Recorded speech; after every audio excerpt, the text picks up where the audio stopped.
Ja sam Veljko Milović, đak sam druge godine Kruševačke gimnazije računarskog smera. Prvi put smo shvatili da ima neki talenat malo veći nego što je obično, kad smo učili, ja i on, zajedno sabiranje dvocifrenih brojeva. I sad ja mu dam par zadataka i ostavim ga, postavim da vidim kako će sad će se desi. Posle 5 minuta pogledam, sve je rešeno. Koja ti je tehnika, koji ti je postupak, kaži mi, objasni mi kako radiš to. Odgovor je da ja gledam i napišem.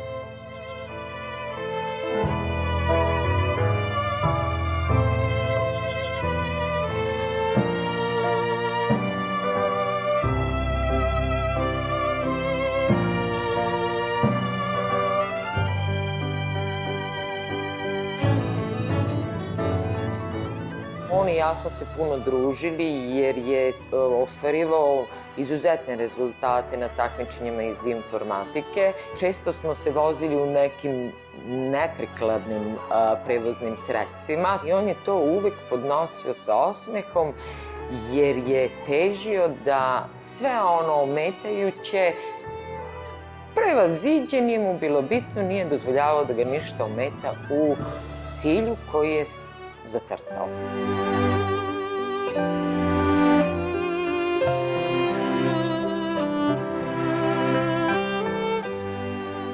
Dobio sam razne nagrade na publičkim takmičenjima istorije, muzike, fizike, računarstva, engleskog jezika i isto dobitnik Vidovdanske nagrade i Svetozarske nagrade. Ne zanosi se svojim uspesima, ali ponekad, na primjer, odbije da ide napolje, da bi ostao kući da uči. Tome sam uvrado zahvalan. Zbog Veljka, pošto je on tako dobar đak, to i meni pomaže isto ja da budem bolji đak. Jesam ponosna majka. Neki puta ne umem da opišem, ne umem da razumem čak ni njegovo radovanje kad uspe u nečemu, jer sam mislila da samo baš neka odabrana deca su ta koja zaslužuju uspeh. Ja ga vidim kao nekog drugog Bill Gatesa i to mu želim iz sveg srca.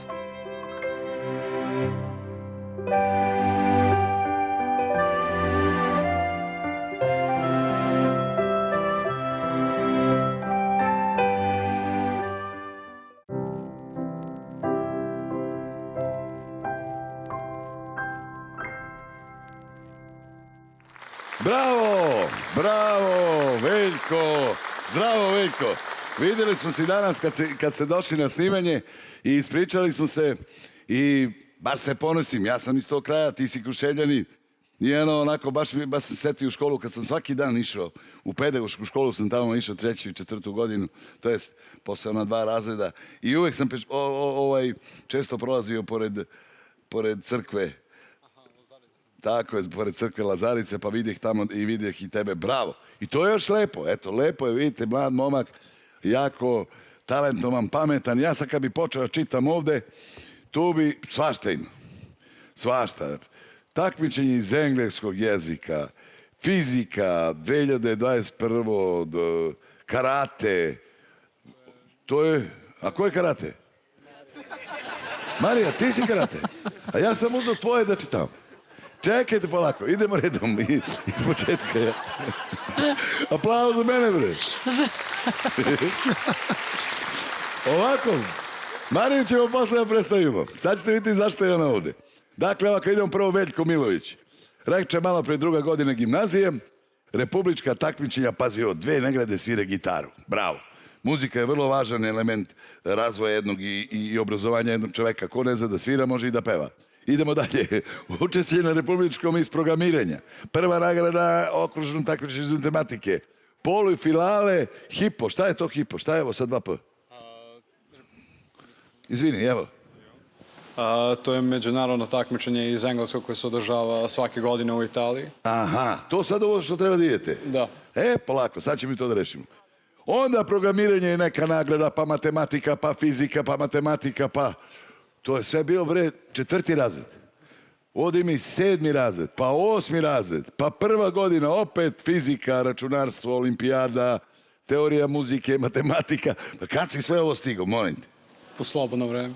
igraš, evo ja ću malo da prisedem ovdje, da te pitam. Sport, baviš se sportom, sviraš, stigneš sve i matematiku i fiziku i hemiju, kako to uspevaš? Samo dobra volja i dobra organizacija treba i to je sve. A nisi zapostavio drugare onako malo da šunjate onda oko Lazarice, da vi lenite noći, jer se družiš, imaš druženje, nisi se, a? Družim se. Imaš drugove? Ne šunjam se baš po Lazarici, ali družim se. Tamo je bilo dobro mesto, romantično, ja se sećam, jeste pa kako, to je mnogo lepo. A kaži mi jednu stvar, znači imaš i socijalni život, to je važno, da kažem da, u stvari, lepo si rekao, tajna je u dobrom rasporedu vremena. Jeste.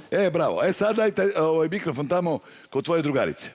Marija Šćepanović, već sam rekao da si engleski jezik, to ubijaš, to je odlično. Idemo dalje. Fizika, bravo, to je 6. razred, 7., 2., 4. Ti si 1. godina, je li tako? Srednje škole. Druga godina. Niste mi napisali 2. godinu. Ali dobro, to je sad u toku. Znači, filološko odeljenje, takmičenje engleski, takmičenje... ti si specijalista za engleski. I malo i fiziku, vidim ovdje si bila neka takmičenja iz fizike. Pretpostavljam da i svi ostali predmeti, to su dobre ocene, je li tako? Naravno. Van znanja, van škole, čime se još baviš? Neki hobi, ne znam, sport, na primjer? Pa, ja mnogo volim plivanje, od uvek sam se bavila time, to sam nasledila od oca. I generalno isto družim se, crtam. Bravo, sjajno.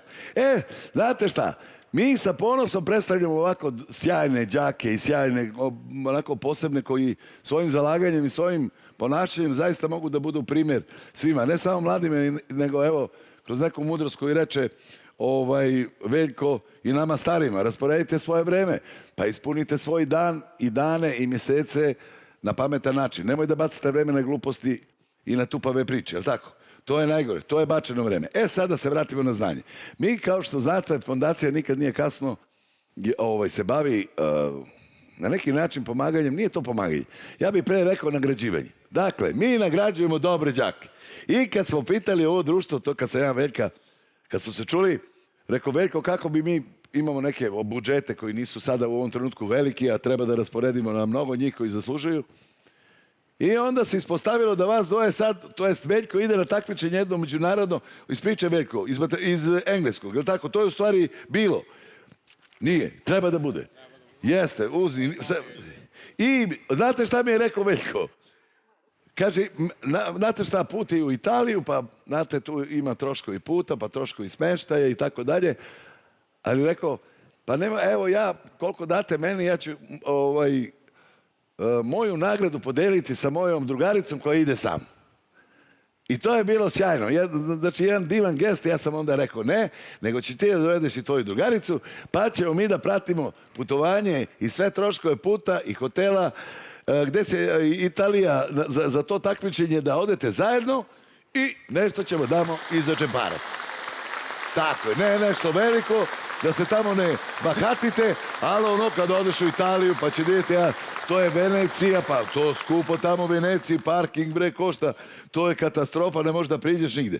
Dakle, evo, dragi naši gledalci, fondacija Nikad nije kasno podržava ove mlade ljude. Vama želim srećan put u Italiju i da se dođete i tu da pokupite nagrade i da dođete ponosni i da se vratite u Kruševac. Pozdrav za Kruševac, moj, okolinu, širu, jer ja sam deo okoline, što znači Aleksandrovac i sva okolna sela, među kojima je i Bokšino selo Vitkovo. Pozdravljamo i Vitkovo. I selo gde je rođen moj otac i gde je moja majka prvi put bila učiteljica, to je selo Budilovina, koje se nalazi između Aleksandrovca i Brusa. I to da znate, to je selo pored sela Milentije. Tačnije da vam objasnim gde je selo Budilovina. Ja sam Žile mislio da je Bokša iz Radmilovca. Da, to je nova situacija. To je slučaj koji još traje, nije završen slučaj, vidjet ćemo kako će... Bokšin Radmilovac, znaš, može tako da bude. Tako je, pozdravi za Radu Manojlović, Rajka, čudo, volimo te. Evo, dragi naši gledalci, još jednom pozdrav za mlade ljude, fondacija Nikad nije kasno, će se u buduće baviti na ovaj način podržavanjem znanja, jer znanje je svetlost, a neznanje je mrak i tama. Bežite iz neznanja, učite nešto, obogatite svoj život. Biće lakše i vama i drugima oko vas.